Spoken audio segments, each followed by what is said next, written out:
तो नारायण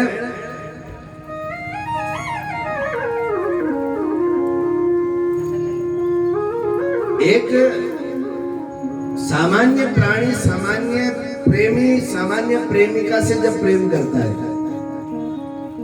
सामान्य प्रेमी सामान्य प्रेमिका से जब प्रेम करता है तो उसकी क्या दशा हो जाती है? उससे जब वो बिछुड़ता है तो कभी तकिए से बात करता है, कभी दीवारों से बात करता है, पागलों की बातें करने लग जाता है। एक सामान्य प्रेमी से प्रेम करके उस प्रेमिका की ये दशा हो जाती है। तो विचार करिए, जिसने परात्पर अखिलेश्वर से जिसने प्रेम किया हो और वो प्रेमी उससे बिछुड़ जाए तो उनकी क्या दशा होगी? बस वही दशा गोपियों की हो गई। गोपियों की समझ में भी आ गया कि भगवान हमसे दूर क्यों गए, हमारे मन में अभिमान आ गया। और नारायण उसी समय गोपियां पागलों की भांति उस जंगल में भ्रमण करने लगी। प्रत्येक वृक्ष से बात करने लगी और वृक्ष से पूछने लगी, अरे अश्वत्थ, तो भगवत स्वरूप है, तो बता मेरे कन्हैया कहाँ गए? हवा के झोंके से जब अश्वत्थ यूं हिलता ना, तो गोपियों को यूं लगता मानो ये अश्वत्थ यूं हिलते हिलते कह रहा, नहीं मुझे पता नहीं है कन्हैया कहाँ है। बेर के पेड़ के समीप जाकर के कहती है, अरे तूने तो मेरे कन्हैया को देखा होगा। बेर की डालियां भी वह जब हिलती तो उनको ये से विदित होता मानो ये कह रही है, नहीं नहीं हमने नहीं देखा। वृंदा के समीप जाकर के गोपियां कहने लगी, है वृंदा, तो भगवान की अनन्य प्रिय है, तेरे बगैर तो भगवान बिल्कुल शून्य है, तेरे बगैर तो भगवान प्रसाद भी नहीं पाते, तो बता हमारे कन्हैया कहाँ है?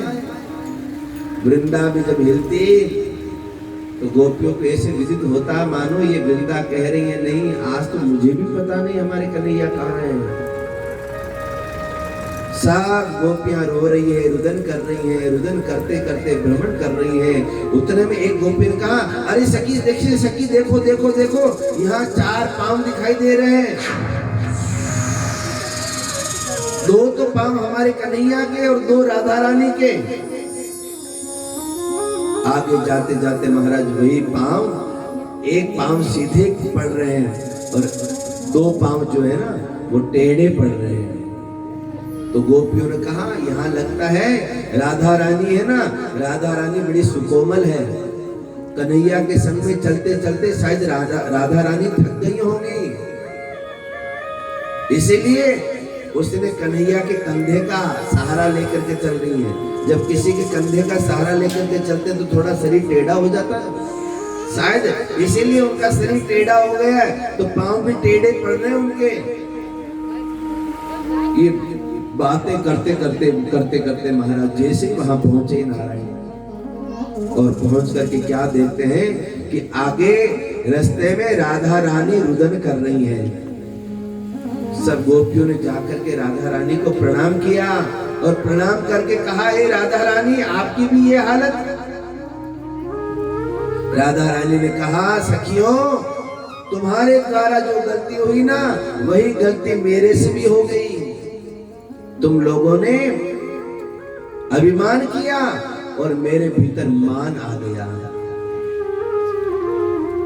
इसीलिए आज भगवान मुझे छोड़ करके चले गए। सब गोपियां रुदन कर रही हैं, राधा रानी रुदन कर रही हैं और सब गोपियां कह रही है, चलो हम जंगल में ठाकुर जी को खोजते हैं। राधा रानी ने कहा, अब तक तुम खोजते खोजते नहीं आई? बोले खोजते खोजते तो आई। बोले खोजने से नहीं मिलेंगे, अरे छोड़ो अपनी, तो अब तो केवल गोविंद मिलेंगे तो गाने से मिलेंगे। और सब गोपियां विरह के अंदर बड़ा सुंदर गोपी गीत गाती हैं। आइए 2-4 श्लोकों को हम यहाँ वर्णन करते हैं गोपी गीत के। जयति तेधिकं जन्मना व्रज श्रयत इंदिरा सस्वदत्रहि दयित दृश्यतां देक्षुतावका स्वैदृता सवास्त्वां विचिन्वते सरदुदासहे साधुजात सा सरसिजोदरा से मुसाफिसा सुरतनाथ ते शुल्कदासिका वरदने ग्रतो में हकुमदा विसजला प्याद व्याल राक्षसा वरस मारताद वेदुतानला विस्मयात्मजान विश्वतो भया विषमते वयो रक्षितामो नखल गोपिका नंदनो भवा अखिल देहिनान्तरात्मके विघ्न सर्पितो विश्वगुप्तये सकलदेवा सात्वतांकुले विरचिता भयं विष्णुदूर्यते चरणमेयुषा संस्कृते भया करसरोरुहं पातकामदं शिरसि धेहिना श्रीकरग्रहम्।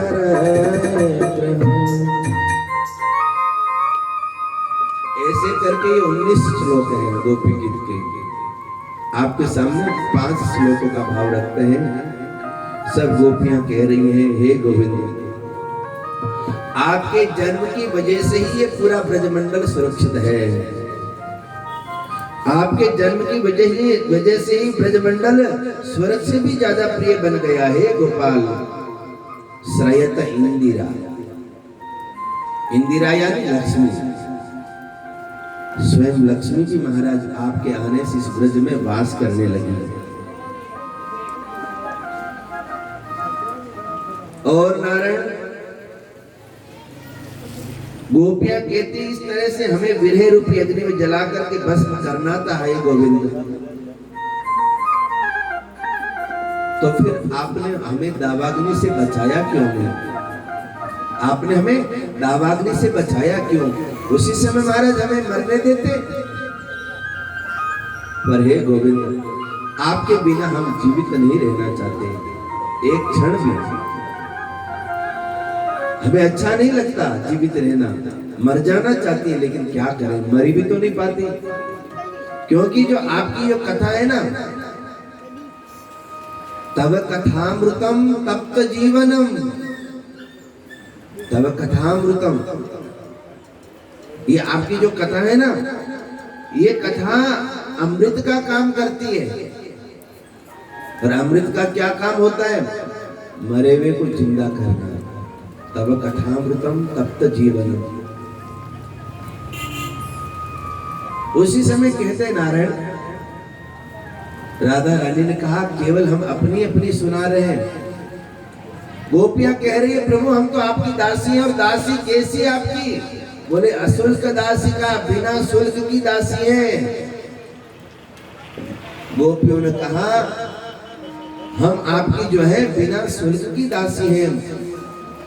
राधा रानी ने कहा अरे तुम सब अपना ही अपना रोना रो रहे हो। असली प्रेमी वो नहीं जो अपना रोना रोए।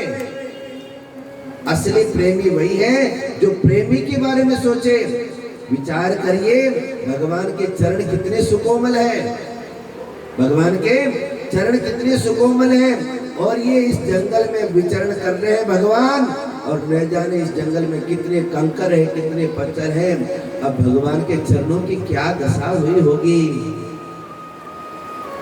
जब समस्त गोपियों ने मिलकर के और भगवान का स्मरण किया, हे प्रभु आप हमारी तो छोड़ो, हम तो रो धो करके जैसे तैसे अपना जीवन यापन कर लेंगे, पर प्रभु आप अपना ख्याल रखिएगा, आपके चरण बड़े सुकोमल है। यत्ते सुजात चरणाम्बुरुस्तनेषु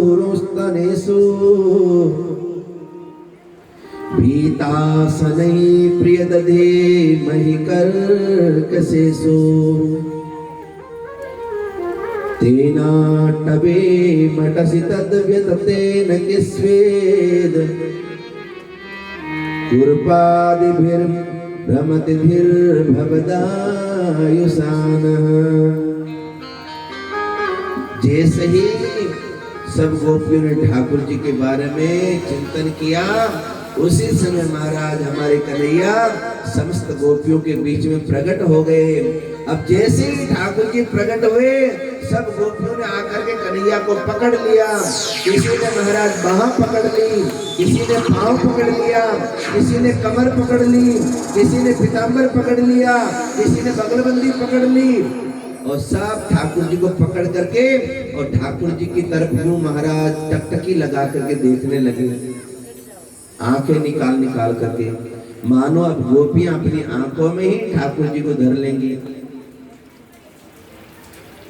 उसके पश्चात ठाकुर जी ने कहा, गोपियों आपके मन का जो अभिमान था वो दूर हो गया। अब मैं तुम सबके संग में रास रचाने की तैयारी कर रहा हूँ। और जितनी गोपियां थी उतने ठाकुर जी ने अपने स्वरूप बनाए और समस्त गोपियों के साथ में रास रचा रहे हैं। रास रचो है, रास रचो है, जमुना पुल पे आज रास रचो है। रास रचो, रास रचो है, रास रचो है, जमुना पुल पे आज रास रचो है। रास रचो है, रास रचो है, जमुना पुल पे आज रास रचो है। रास रचो है, रास रचो है, जमुना पुल पे आज रास रचो है। रास रचो है, रास रचो है, जमुना पुल पे आज रास रचो है। ताली से बात देखिए, मन में ऐसा भाव कीजिए, आज हम सबके बीच में कन्हैया रास रचा रहे। और मैं कोई सामान्य नारी नहीं हूँ, मैं सामान्य पुरुष नहीं हूँ, हम सब गोपी हैं। और आज हमारे संग में ठाकुर जी रास रचा रहे हैं। जहाँ बैठे हो वहीं वहीं मारा डोलते डोलते। जय हो।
सूरज नाचे चंद्रमा नाचे नाच तारागण, सूरज नाचे चंद्रमा नाचे नाच तारागण।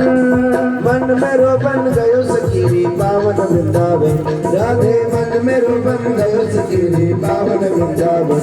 ओ रास रचो है, रास रचो है, जमुना फूल पे आज रास रचो है, रास रचो है, रास रचो है, जमुना फूल पे आज रचो है।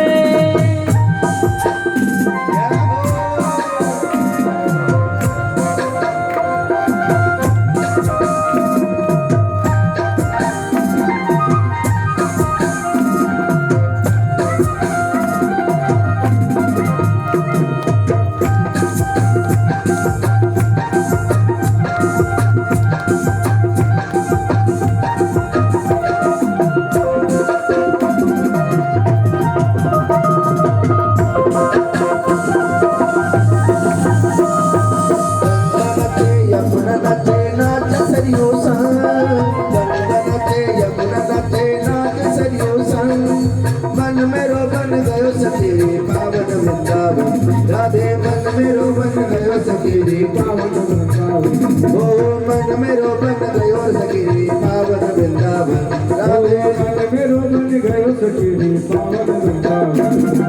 रास रचो है, रास रचो है, ना फूल पे आज रास रचो है, रास रचो है, रास रचो है, ना फूल पे आज रास रचो है, रास रचो है, ना फूल पे आज रास रचो है, ना फूल पे आज रास रचो है, ना फूल पे आज रास रचो है। समस्त गोपियों की कामना को पूरा करने के लिए आज मेरे प्यारे प्रभु ने समस्त गोपियों के संग में रास रचाया। जब रास रचाने लगे ठाकुर जी, उसी समय महाराज उसी सभा में कामदेव आ गया। भगवान ने कहा आपका परिचय? कामदेव बोला हमारा नाम कामदेव है। बोले यहाँ किस लिए आए हो? देखिए नारायण, ये रास लीला का प्रसंग कोई काम लीला का प्रसंग नहीं है। ये रास लीला का प्रसंग काम ऊपर विजय प्राप्त करने की लीला का प्रसंग है। ध्यान से सुनिएगा। इतनी देर ध्यान से सुना कि नहीं सुना, लेकिन इन बातों को ध्यान से सुनिएगा, नहीं तो महाराज आपकी बुद्धि भ्रमित रह जाएगी। ये रास है क्या है? केवल एक लड़के लड़की का डांस नहीं है रास। ध्यान से सुनिएगा। कामदेव सभा में आया, और जब कामदेव सभा में आया तो कामदेव बोला, कामदेव बोला हमारा परिचय, हमारा नाम है कामदेव। जहां सुंदर स्त्री हो, सुंदर पुरुष हो, वहां दोनों का एकांत में मिलन होता हो, कामदेव कहता है वहां मैं पहुंच जाता हूं। अच्छा,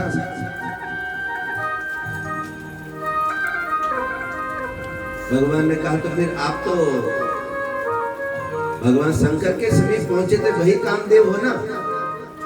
जब भगवान शंकर तपस्या कर रहे थे तो आप भगवान शंकर की तपस्या में व्यवधान डालने के लिए गए थे, वही तो कामदेव आप हो। तो कामदेव ने कहा वो तो योगी थे, शंकर ने तुम्हें जला करके भस्म कर दिया, याद नहीं?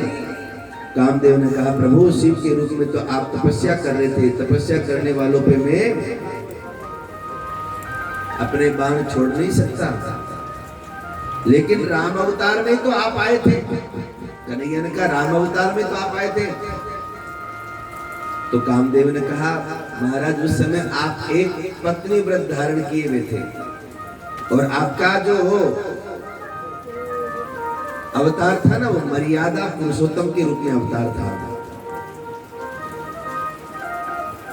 लेकिन यहाँ विश्व सुंदरी गोपियां और त्रिभुवन सुंदर आप रास रचा रहे हो तो मेरे 5 बाण काम करेंगे। भगवान ने कहा वो तो ठीक है, लेकिन तुम युद्ध कौन सा करोगे, किले का युद्ध करोगे कि मैदान का युद्ध? ध्यान दीजिएगा नारायण। विवाह करके पत्नी के साथ में रह करके काम को जीतना ये किले का युद्ध है, और असंख्य नारियों के बीच में रह करके काम को जीतना ये मैदान का युद्ध है। कामदेव बोला किले का युद्ध तो रोजाना करता हूं, आज मैदान का युद्ध हो जावे। तो नारायण ठाकुर जी ने कहा चलो आज मैदान का युद्ध हो जावे। तो कहते हैं ठाकुर जी ने समस्त गोपियों के साथ में रास रचाया, ऐसा रास रचाया, ऐसा रास रचाया कि महाराज मुख से तामुल जो था वो गोपियों से आदान प्रदान करके महाराज वो करने लगे, और ऐसा सुंदर रास रचाया कि जितने बाण कामदेव को चलाने थे उतने बाण अपने चला लिए, लेकिन भगवान के ऊपर कोई प्रभाव नहीं छोड़ पाया। आखिर में थक हार करके भगवान को प्रणाम करके और कहने लगा प्रभु मुझे क्षमा कर दीजिए, मैं आपको समझ नहीं पाया। कामदेव पराजित हो गया, यानी कहने का भाव कामदेव का पराजित होने का कहने का भाव यही है, इतना रास होने के बावजूद भी काम का प्रवेश नहीं हुआ।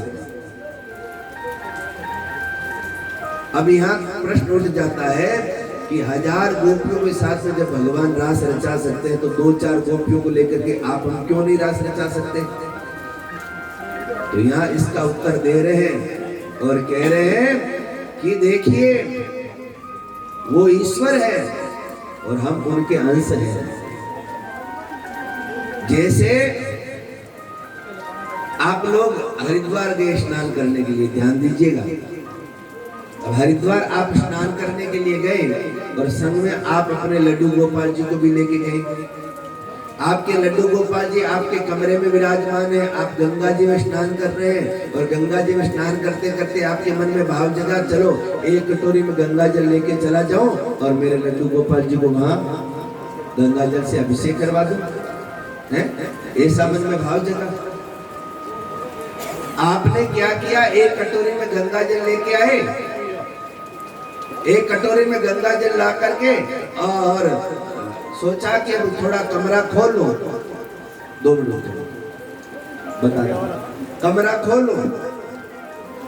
तो कमरा खोलने के लिए आपने क्या किया, वो जो कटोरी जो थी ना हाथ में, उस कटोरी को आपने नीचे रख दिया और कमरे को चाबी लगाने लगे। उतने में एक सुअर ने आकर के और कटोरी में मुंह दे दिया। सुअर ने आकर के कटोरी में मुंह मार दिया। अब आप बताइए क्या उस गंगा जल में, जो कटोरी में गंगा जल है, उससे आप अपने ठाकुर जी को स्नान करवाओगे? बोलिए ना, क्यों? क्योंकि सुअर ने मुंह दे दिया। विचार करिए, कटोरी में सुअर ने मुंह दे दिया, आप उससे अपने लड्डू गोपाल जी को स्नान नहीं करवाओगे, और जबकि गंगा जी में तो सुअर तैरते हुए आते हैं, गैया तैरती आती है, भैंसे तैरती आती है, यहाँ तक अपना शरीर जब शांत हो जाता है तो उसके बाद में भी अस्थियां उसी में विसर्जन होती है, फिर भी उसका हम आचरण करते हैं, पवित्र मानते हैं। उसका कारण क्या है? उसका कारण यही है, वो साक्षात गंगा है, और ये जो कटोरी में जो था ना वो गंगा का अंश था। ठीक ऐसे ही वो परब्रह्म परम पिता परमात्मा है, हम उनके अंश है। इसका सीधा साफ है। हाँ, अबे पानी वाली निकल। तो